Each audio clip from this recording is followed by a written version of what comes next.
मैं ईमानदार नेता हूं। मैं भारत का सबसे ईमानदार नेता हूं। शराब घोटाला झूठ है, फर्जी है और गंदी राजनीति से प्रेरित है। ऐसा कहना था अरविंद केजरीवाल का। तो फिर ईडी ने इन्हें गिरफ्तार क्यों कर लिया और क्या ईडी ऐसे ही उन्हें उठाकर ले गई?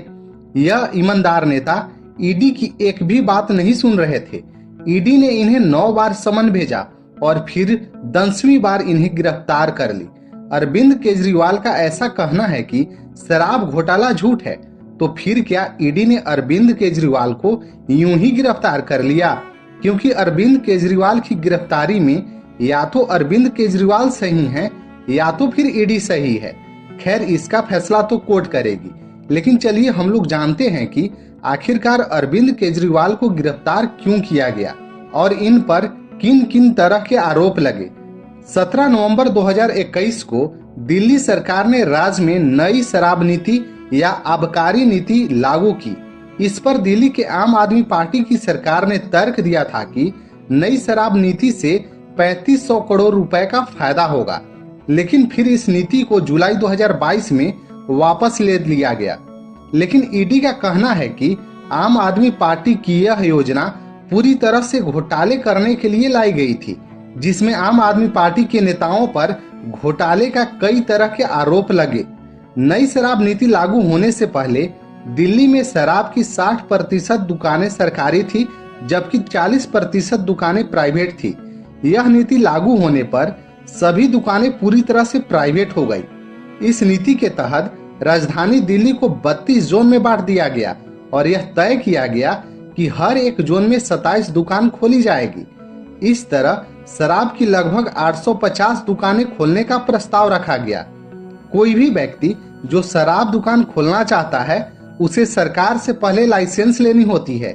इस लाइसेंस की कैटेगरी में L1 लाइसेंस भी आती है, जिसके तहत पहले शराब व्यापारियों से लाइसेंस के लिए 25 लाख ली जाती थी, लेकिन इस नीति के तहत इसे बढ़ाकर 5 करोड़ रुपए कर दिया गया और दूसरी तरह के लाइसेंस की रकम में भी इसी तरह की बढ़ोतरी की गई। दिल्ली की नई शराब नीति के तहत शराब की होम डिलीवरी और दुकानों को सुबह 3 बजे तक खुले रहने की परमिशन दी गई। इस नीति के तहत शुरुआत में शराब पर भारी छूट दी गई, जिसके चलते शराब दुकानों पर लोग उमड़ पड़े और इससे दिल्ली सरकार को फायदा भी हुआ। लेकिन यहाँ पर ध्यान देने वाली बात यह है कि लाइसेंस की कीमत में बहुत ज्यादा बढ़ोतरी की गई थी, जिसके चलते कोई आम आदमी शराब की दुकान नहीं खोल सकता था। तो फिर बात यही हुई कि शराब की दुकान खोलने के लिए कोई बड़ा व्यापारी चाहिए या फिर कोई बड़ी कंपनी। अब आपको समझ आ गया होगा कि नई शराब नीति क्या है। अब आपको यह समझना पड़ेगा कि ईडी ने क्या क्या दावा किया और क्यों आम आदमी पार्टी के नेताओं को गिरफ्तार कर जेल भेजा। ईडी ने दावा किया कि साउथ के एक ग्रुप, जिसमें व्यवसायी शरथ रेड्डी, मंगूटा श्रीनिवासलू रेड्डी और के कविता शामिल थी। इस ग्रुप में दिल्ली के पूर्व डिप्टी सीएम मनीष सिसोदिया भी थे। इस ग्रुप को प्रतिनिधित्व अरुण पिल्लई, अभिषेक बोइनपल्ली और बुची बाबू ने किया था। दिल्ली की आबकारी नीति 2021-22 के तहत इस साउथ ग्रुप को 32 में से 9 जोन आवंटित किए गए थे। ईडी ने दावा किया कि इस घोटाले में सिसोदिया को 2.2 करोड़ रुपए की रिश्वत मिली थी, जबकि संजय सिंह को 2 करोड़ रुपए और विजय नायर को 1.5 करोड़ रुपए मिले थे। दिल्ली की शराब नीति केस में अब तक पूर्व डिप्टी सीएम मनीष सिसोदिया, कारोबारी विजय नायर, अभिषेक बोइनपल्ली और आपके राज्यसभा सांसद संजय सिंह अरेस्ट हो चुके हैं। अब आपको यह समझना होगा कि अभी तक तो अरविंद केजरीवाल का नाम आया नहीं, तो फिर वह गिरफ्तार क्यों कर लिए गए। चलिए इसे भी समझते हैं। इस नीति को थोक विक्रेताओं के लिए 12% प्रॉफिट मार्जिन और खुदरा विक्रेताओं के लिए करीब 185% लाभ मार्जिन के साथ लाया गया था।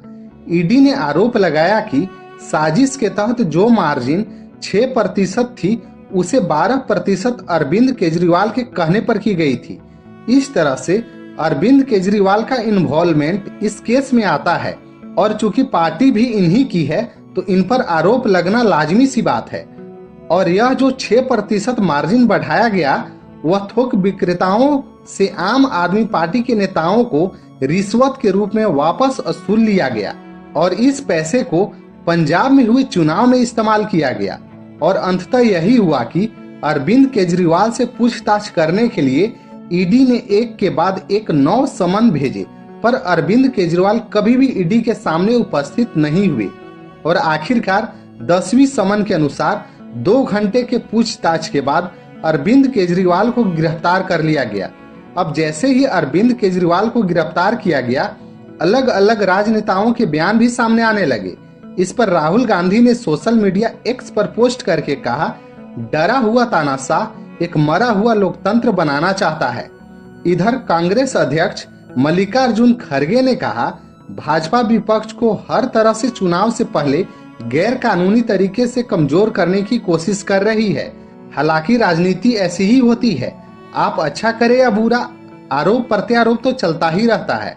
पर अब यह देखना होगा कि क्या अरविंद केजरीवाल को इस केस में राहत मिलती है या फिर इन्हें भी तिहाड़ जेल में डाल दिया जाता है। यह तो आने वाला समय ही बताएगा।